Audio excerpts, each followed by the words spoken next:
Di channel ini, gue suka ngebahas tentang berbagai fakta menarik dalam dunia otomotif. Tapi selain itu, gue juga suka membuat video yang bisa membantu orang-orang untuk memahami tentang dunia motorsport. Kayak video gue tentang perbedaan antara kategori mobil balap GT1, GT2, GT3, dan GT4 yang bakal gue sertain di pojok kanan atas dan di deskripsi video. Dunia motorsport itu emang bikin bingung, apalagi untuk pemula. Makanya untuk video ini, gue bakal mencoba membantu dengan membahas tentang perbedaan antara kategori mobil balap LMP1, LMP2, dan LMP3. Supaya lebih mudah, gue bakal bahas mulai dari kategori LMP1 sampai kategori LMP3 secara berurutan. Mulai dari sejarahnya, kapan digunakannya, contoh mobilnya, dan gue bakal kasih kesimpulan di akhir tentang perbedaan ketiga kategori tersebut. Pertama-tama gue perlu kasih tahu dulu apa itu mobil balap LMP. Kalau kita lihat dari namanya, LMP merupakan singkatan dari Le Mans Prototype, yaitu sebuah tipe mobil balap yang dirancang dan diciptakan oleh Automobile Club de Lewis atau ACO. Siapa itu ACO? Mereka adalah organisasi otomotif terbesar di Prancis, dan mereka juga event organizer dari balapan 24 Hours of Le Mans.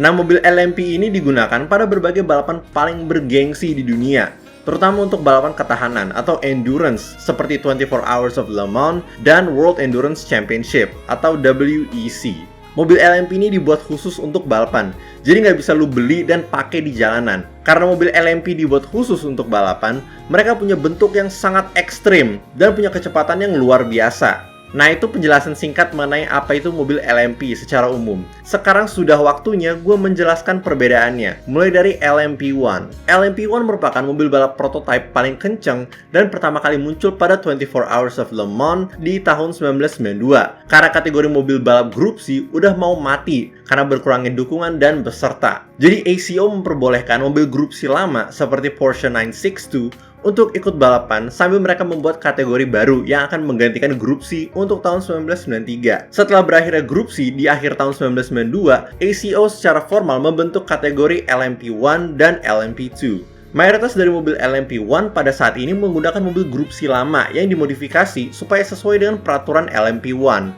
di mana mobil LMP1 menggunakan mesin berukuran besar yang dibuat khusus untuk balapan dan memiliki kokpit yang terbuka. Padahal nyatanya beberapa dari mobil yang ikut kategori LMP1 masih memiliki kokpit yang tertutup, seperti Toyota 94 CV. Sedangkan untuk kategori mobil LMP2, mereka menggunakan mesin berukuran kecil yang didasarkan pada mesin mobil jalanan yang dimodifikasi dan juga memiliki kokpit mobil yang terbuka. Nah, aturan ini berjalan tanpa perubahan sampai tahun 1997. Namun itu semua berubah ketika negara api menyerang. Di tahun 1998, ACO menghapus kategori LMP2 dan menggantinya dengan kategori LMGTP atau Le Mans Grand Touring Prototype. Apa itu LMGTP? Mereka adalah mobil GT1 yang saking canggih dan kencangnya udah nggak bisa lagi dianggap sebagai mobil balap GT. Malah lebih mirip mobil prototype. Buat yang nonton video gue tentang perbedaan antara kategori mobil balap GT1, GT2, GT3, dan GT4, pasti kalian udah tahu kalau ini zamannya mobil GT dalam tanda kutip yang gila, kayak Porsche 911 GT1 dan Mercedes CLK LM. Mulai ngerti atau masih bingung? Tenang, karena bagian selanjutnya bakal bikin lu makin pelongo-pelongo ya. Di tahun 2000, ACO membuat kategori LMP1 menjadi dua, yaitu LMP 900 dan LMP 675.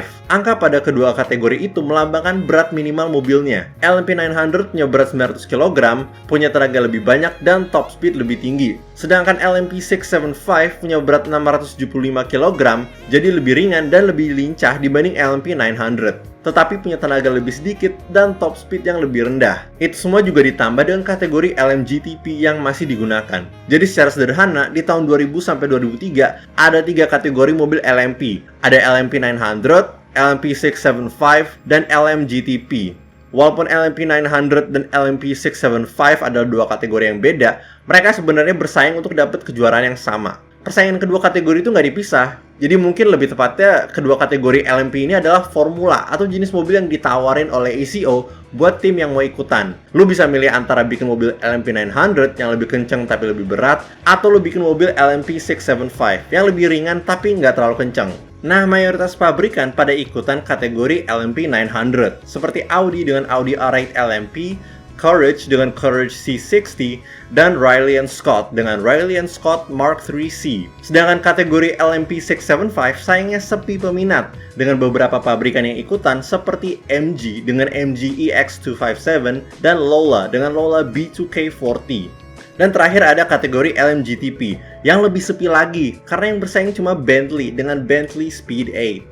Dengan semua kerumitan ini, akhirnya terjadi penyederhanaan di tahun 2004. Dengan kategori LMP675 yang dihilangin karena nggak bisa bersaing dengan LMP900, dan LMGTP yang juga dihilangin karena terlalu mirip dengan LMP900. Sekarang balik lagi ke format LMP1 dan LMP2. Dengan LMP2 sebagai kategori khusus untuk tim privat, sedangkan pabrikan mobil dianjurkan untuk mengikuti LMP1. Contoh dari mobil LMP1 yang digunakan pada masa ini adalah Audi R10 TDI dan Pescarolo 01. Sedangkan contoh dari mobil LMP2 yang digunakan adalah Orca 03 dan Porsche RS Spyder. Nah, dari awal tahun 2000 sampai sekitar 2014, mayoritas dari mobil LMP1 dan LMP2 punya kokpit yang terbuka. Walaupun ada beberapa yang pakai mobil dengan kokpit tertutup. Tapi akhirnya semua mobil LMP1 dan LMP2 menggunakan kokpit yang tertutup. Mobil LMP1 pada tahun 2012 mulai menggunakan sistem hybrid. Jadi di dalam LMP1 ada yang pakai sistem hybrid yang disebut LMP1H, ada juga yang nggak pakai sistem hybrid yang disebut LMP1L. Pabrikan mobil diwajibkan untuk pakai sistem hybrid karena mobil LMP1 tanpa sistem hybrid itu dikhususkan bagi tim privat. Nah, LMP1 ini digunakan pada ajang World Endurance Championship dan 24 Hours of Le Mans. LMP1 bertahan sebagai kategori paling atas dalam balapan endurance sampai akhir tahun 2020, di mana kelas LMP1 digantikan oleh kelas hypercar. Kenapa LMP1 diberhentikan? Itu semua kembali ke masalah keuangan. Biaya untuk mengoperasikan mobil LMP1 itu mahal banget, dan satu persatu pada meninggalkan kelas LMP1. Audi keluar, Porsche keluar, sampai akhirnya di 2020 tinggal Toyota doang yang tersisa. Makanya diganti dengan kelas hypercar yang jauh lebih murah meriah dibanding kelas LMP1. Nah, tadi gue udah ngebahas tentang LMP1. Dan kalau lo memperhatikan, gue juga udah beberapa kali menyinggung tentang kategori LMP2. Sekarang gue mau lanjut jelasin supaya bisa lebih dipahami tentang LMP2. LMP2 ini kayak tadi gue udah sebut adalah kategori di bawah LMP1. Dan sebelum 2017, selama mengikuti parameter aturannya, siapapun bisa membuat mobil LMP2 dan menggunakannya untuk balapan. Tapi mulai dari 2017, untuk mengurangi biaya, ACO dan FIA telah menentukan 4 perusahaan yang akan menjadi pembuat mobil LMP2, yaitu Dallara, Ligier, Oreca, dan Multimatic. Jadi siapapun yang mau bersaing di LMP2, tinggal pilih dan pesan aja dari mereka berempat. Kemudian mesin untuk semua mobil LMP2 disediakan oleh Gibson Technologies yang berupa 4.0 liter V8 yang menghasilkan sekitar 600 horsepower. Aturan untuk mobil LMP2 ini berlaku sampai akhir 2025, di mana katanya bakal datang generasi baru untuk tahun 2026.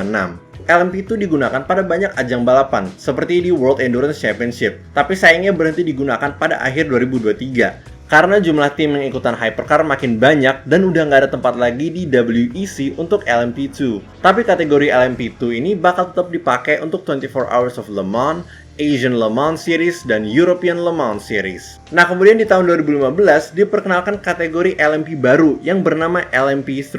LMP3 ditujukan sebagai kelas di bawah LMP2 bagi para pemula, baik untuk tim atau pembalap, supaya mereka bisa mengasah kemampuannya sebelum naik ke tingkat LMP2 dan LMP1. Kenapa LMP3 diciptakan? Karena biaya yang semakin meningkat bagi tim yang mau ikutan dan mengoperasikan baik mobil LMP1 atau LMP2. Makanya dibuat kategori baru yang lebih murah meriah, sehingga menarik lebih banyak pihak untuk ikut balapan endurance. Sama seperti LMP2, buat tim yang pengen ikutan LMP3, mereka bisa milih salah satu dari 4 pabrikan untuk membuat mobilnya, yaitu Dallara, Ligier, Duquesne Engineering, dan Ades. Sedangkan untuk mesinnya disediakan oleh Nissan yang berupa 5.0 liter V8 yang menghasilkan 420 horsepower. Kemudian di 2020, LMP3 mendapatkan upgrade pada mesinnya sehingga menghasilkan 455 horsepower.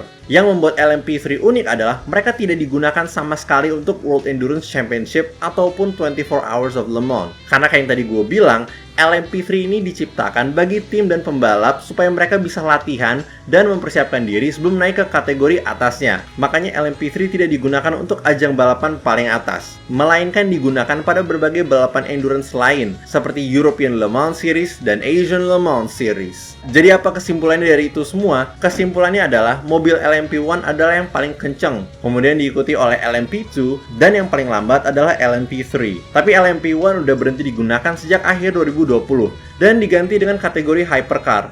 Sedangkan LMP2 dan LMP3 masih digunakan sampai sekarang. Oke guys, sampai situ dulu untuk video kali ini. Semoga kalian bisa memahami perbedaan antara ketiga mobil balap itu. Memang kelihatannya agak bingungin, tapi membahas perbedaan mobil LMP jauh lebih sederhana dibanding perbedaan mobil balap GT. Jadi gimana pendapat kalian tentang mobil LMP? Apa kalian lebih suka LMP1, LMP2, atau LMP3? Atau mungkin suka tiga-tiganya? Kasih tau di kolom komen ya. Kalau kalian suka video kali ini, jangan lupa untuk like. Kalau nggak suka silahkan dislike. Dan kalau suka banget, jangan lupa untuk subscribe. Makasih banyak guys!